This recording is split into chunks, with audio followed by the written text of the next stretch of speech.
كده يا اخواننا اقعدوا مع بعض، راجعوا حساباتكم. كده شوفوا المشكله دي سببها شنو؟ نفس المنافقين القبيل بكتلوا في الصحابه. ها؟ القبيل بكتلوا في الصحابه، الان المنافقين دول موجودين وسطنا يا اخواننا، في قعدتنا دي موجودين. هسه في قعدتنا دي موجودين.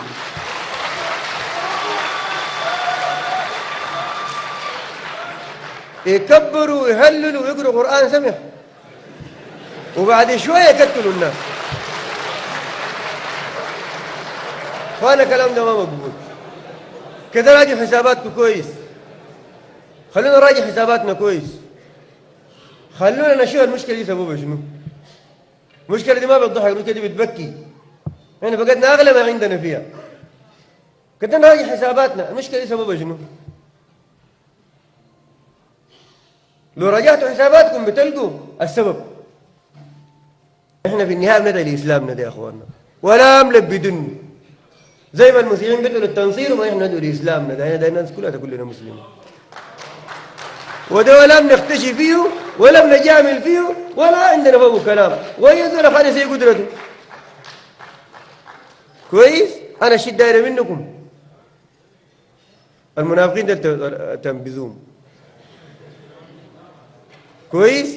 خلونا نفكر صح، نشتغل صح، نمشي صح.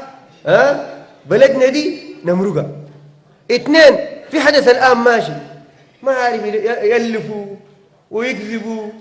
احنا يا جماعة محل مع التغيير. أنا محلي الطبيعي، أنا محمد حمدان ده محلي الطبيعي مع التغيير. أنا زول التغيير ده زولي يا أخواننا. حتى الشباب بنبذوا فينا في الشارع ديل، احنا معاهم والله. نقول لكم نصيحة عشان نكون معكم واضحين، لأن السودان ده احنا دايرين نشوف محله الطبيعي، ده ما محله الطبيعي.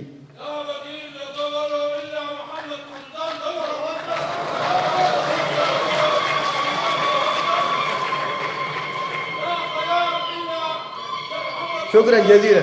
احنا يا جماعة دايرين السودان ده نشوف محله الطبيعي. السودان قبل 60 سنة واليوم واحد. الخرطوم الليلة كلها كوشة. قبل 60 سنة بتغسل بالديتول وبالصابون، قبل 60 سنة. الليلة تكون كوشة يا اخوانا، ما غلط؟ هسه تقول لي انت سياسي ومقريت وتعلمت وتفلسفت وياتو، والله تعليمك ده ما في داعي،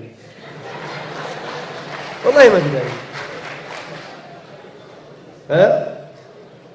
احنا يا جماعة نكون معكم واضحين، انتوا ناسنا. احنا مع التغيير ده، زول داير التغيير، داير السودان ده ينهض، ده احنا معاه، نخد يدنا في يده.